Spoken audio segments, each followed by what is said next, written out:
हुकुम, अवनी अभी अभी कबीर आनंद की कैबिन में गई है। क्या? कबीर के बारे में सुनते ही गौतम की आंखें गुस्से में लाल हो गईं। वो ये बात अच्छे से जानता था कि कबीर ने अवनी को अपनी कैबिन में क्यों बुलाया। उसके कैबिन में अक्सर एक ऐसा ड्रग रहता था जिसे वो हर लड़की के ऊपर इस्तेमाल करके उनका फायदा उठाता था। ऑफिस में बहुत सारे लोग इस सच्चाई से वाकिफ थे, लेकिन सभी लोग कबीर और शेखर के खिलाफ आवाज उठाने से डरते थे। लेकिन आज कबीर कंपनी के नए मालिक गौतम के गुस्से का शिकार होने वाला था।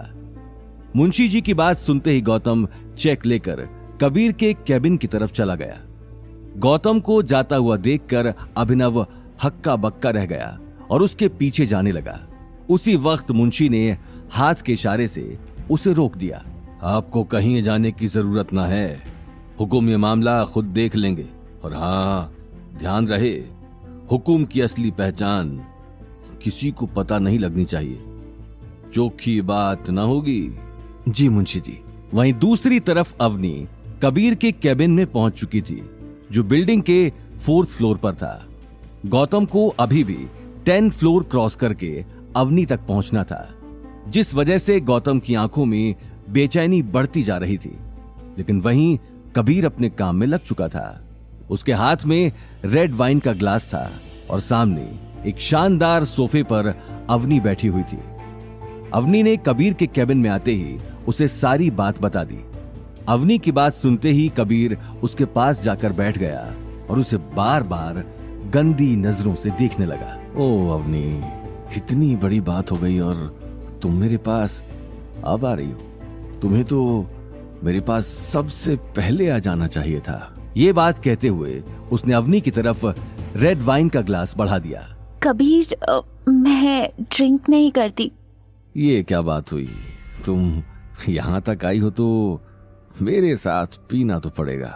वैसे भी ये बहुत महंगी वाइन है और इसमें अल्कोहल बहुत कम है। नहीं कबीर, थैंक यू, लेकिन मुझे जल्दी से जल्दी चेक लेकर शोरूम पहुंचना है। ये बात सुनते ही कबीर ने मुस्कुराते हुए अपनी जेब से चेक बुक निकाल ली। हाँ, तुम्हारे पापा वहां तुम्हारा वेट कर रहे हैं। मैं अभी चेक पर साइन कर देता हूँ, लेकिन अगर तुम मेरे साथ बैठकर ड्रिंक नहीं करोगी तो मुझे बहुत बुरा लगेगा। ड्रिंक के लिए सॉरी कबीर, लेकिन मैं तुम्हारे पैसे जितना जल्दी हो सकेगा वापस कर दूंगी। मुझे पैसों की परवाह नहीं है। कबीर धीरे धीरे अवनी के करीब आने लगा। उसकी आंखों में उसकी मंशा साफ दिखाई दे रही थी। अवनी को अब डर लगने लगा। वो अपने आप को बचाते हुए सोफे के कोने तक आ पहुंची थी। कबीर ने अगले ही पल अपना हाथ अवनी के गालों पर रख दिया और उसकी आंखों में देखने लगा। अवनी, तुम्हारे पापा को आज जेल जाने से कोई नहीं रोक सकता एक्सेप्ट मी। कबीर की बात सुनते ही अवनी के मन में उसके पापा का चेहरा चलने लगा। साथ ही आज वो गौतम को मन ही मन कोस रही थी।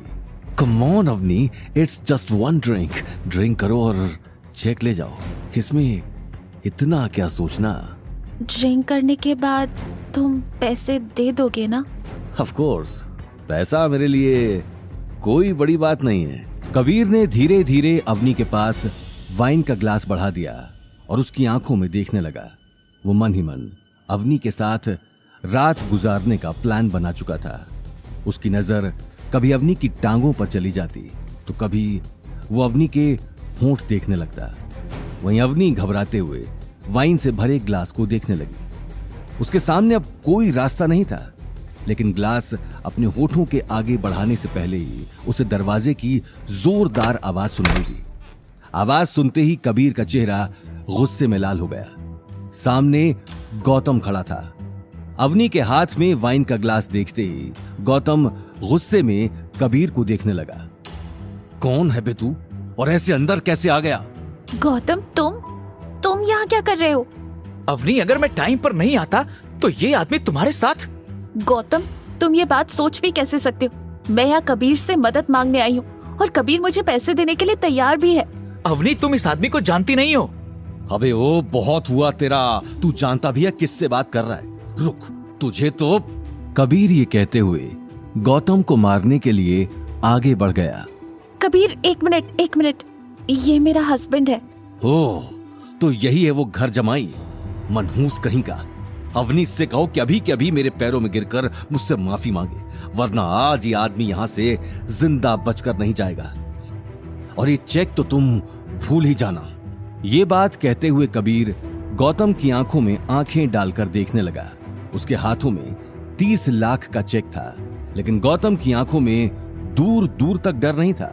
3 साल पहले तुम्हारी ही तरह एक आदमी ने इसी तरह मेरे केबिन में घुसने की कोशिश की थी।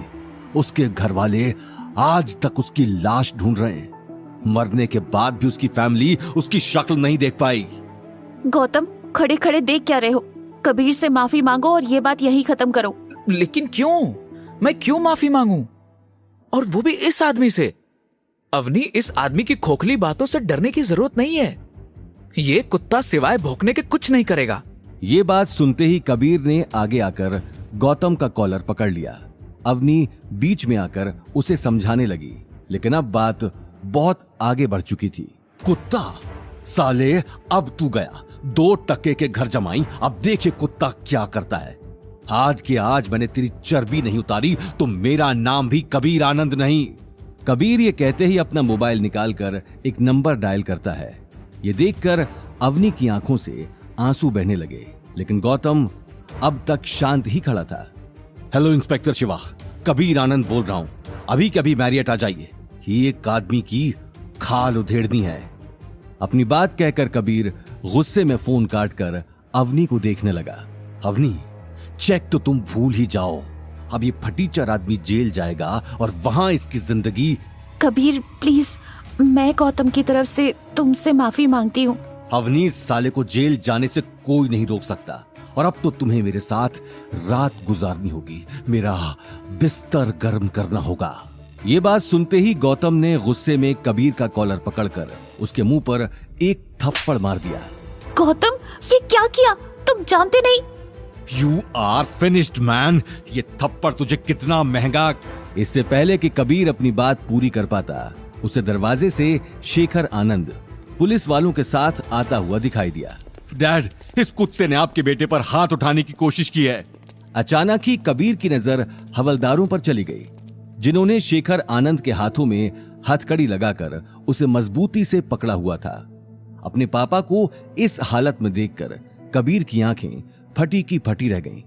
इससे पहले कि उसे ये बात समझ में आती, 2 हवलदारों ने उसे पकड़कर हथकड़ी पहना दी और घुटनों के बल जमीन पर गिरा दिया। इंस्पेक्टर, तुम्हारा दिमाग खराब हो गया है। कबीर आनंद, मैं तुम्हें और तुम्हारे बाप को लोगों का पैसा लूटने, उनके साथ फ्रॉड करने और साथ ही बहुत सारी मासूम लड़कियों की जिंदगी बर्बाद करने के जुर्म में गिरफ्तार करता हूँ। डैड, ये इंस्पेक्टर क्या बकवास कर रहा है? शेखर आनंद ने बिना कुछ कहे अपना सिर झुका लिया। उसके मुरझाए हुए चेहरे ने सारी सिचुएशन बयां कर दी थी। अवनी को अब तक कुछ समझ नहीं आ रहा था। गौतम उसी वक्त टेबल पर वाइन का ग्लास ध्यान से देखने लगा। इंस्पेक्टर साहब, कबीर आनंद जबरदस्ती मेरी वाइफ को ये रेड वाइन देने की कोशिश कर रहा था। मुझे लगता है इस ड्रिंक में कबीर ने नशे की गोलियां मिलाई हैं। आप चेक कर सकते हैं। ये बात सुनते ही इंस्पेक्टर अपना रुमाल निकालकर रेड वाइन चेक करने लगा। उसने थोड़ी सी रेड वाइन अपने रुमाल में डाल दी, लेकिन कुछ ही देर बाद जब रुमाल का रंग सुर्ख नीला पड़ने लगा तो सभी हक्के बक्के रह गए। आपने सही कहा मिस्टर गौतम, इस वाइन में ट्राइजोलम ड्रग मिलाया गया है, जो बहुत खतरनाक ड्रग है। हवलदार, ये एविडेंस उठाओ और लेकर चलो बाप बेटे को। जेल की हवा खाएंगे तो दिमाग ठिकाने पर आ जाएगा। इंस्पेक्टर का ऑर्डर सुनते ही हवलदार कबीर और शेखर आनंद को जबरदस्ती उठाकर ले गए। कबीर चिल्लाता हुआ अपने आप को छुड़ाने की कोशिश करने लगा, लेकिन आज उसके काले चिट्ठों का टाइम पूरा हो चुका था। एक ही झटके में ये ड्रामा खत्म हो गया और केबिन में गहरा सन्नाटा छा गया। रेड वाइन में ड्रग की बात सुनकर अवनी के पैरों तले जमीन खिसक गई थी, लेकिन गौतम ने समय रहते उसे कबीर जैसे दरिंदे के चंगुल से बचा लिया था। वो अपनी आंखों से आंसू साफ करके गौतम को देखने लगी। गौतम! अवनी की आंखों में आंसू देखते ही गौतम उसके करीब आ गया और प्यार से उसकी आंखों से आंसू साफ करने लगा। हालांकि आज उसके पास बताने के लिए बहुत सारी बातें थी, लेकिन वो इस वक्त अपनी सच्चाई बताना नहीं चाहता था। अवनी, अब रोने की जरूरत नहीं है। कबीर और उसके बाप को उनके किए की सजा मिल चुकी है। कबीर इससे पहले भी बहुत सारी लड़कियों के साथ।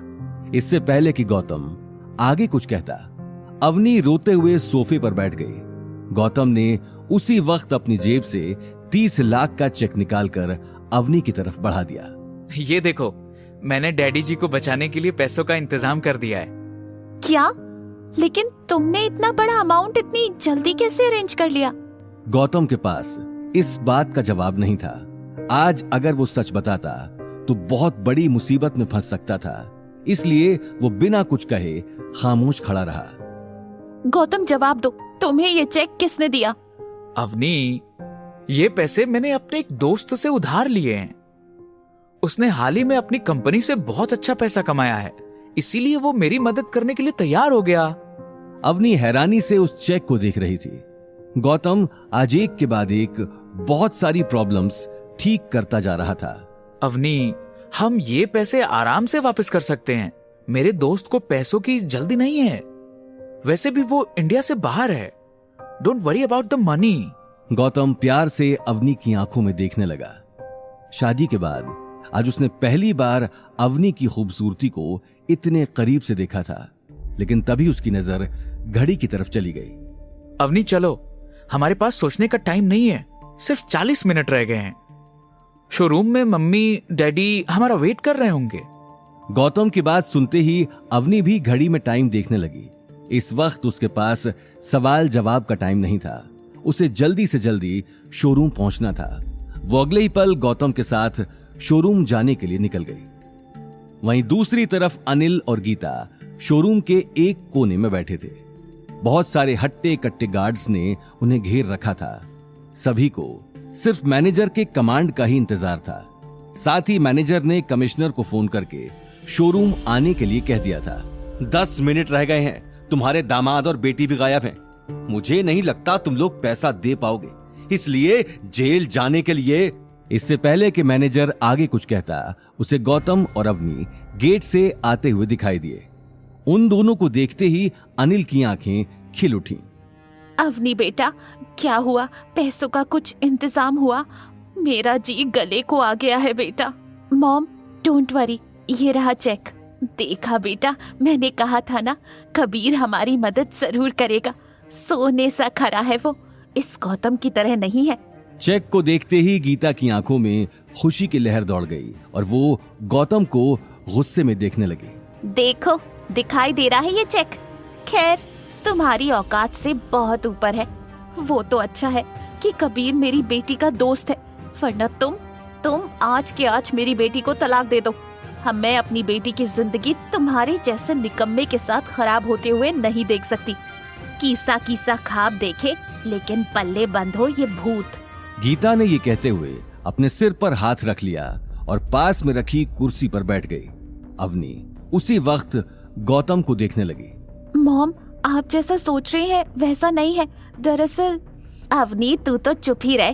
तुझे तो सही और गलत में फर्क ही दिखना बंद हो गया है। ये निठल्ला आदमी तेरे पल्लू से बंधा हुआ है, इसे छोड़ क्यों नहीं देती? अरे एक घर तो बिल्ली भी छोड़ देती है, ये तो उस बिल्ली। गीता की बात सुनकर आसपास खड़े गार्ड्स और मैनेजर एक दूसरे को देखने लगे। वहीं कबीर का नाम सुनकर अवनी को ड्रिंक वाली बात याद आ गई। मॉम, ये पैसे गौतम ने ही मुझे दिए हैं, कबीर ने नहीं। अवनी के मुंह से निकली बात ने सभी को हिला दिया। गीता और अनिल हैरानी से गौतम को देखने लगे। अच्छा, दोस्त ने दिए हैं या कोई फ्रॉड किया है? जरा मैं भी देखूं इसके कौन से दोस्त आ गए जिसने इस भिखारी को 30 लाख रुपए दे दिए। चलो फोन लगाओ, मुझे उसके दोस्त से बात करनी है।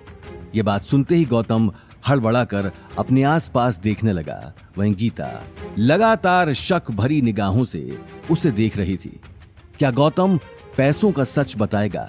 क्या कबीर गौतम से बदला लेगा? क्या होंगे इन सारे सवालों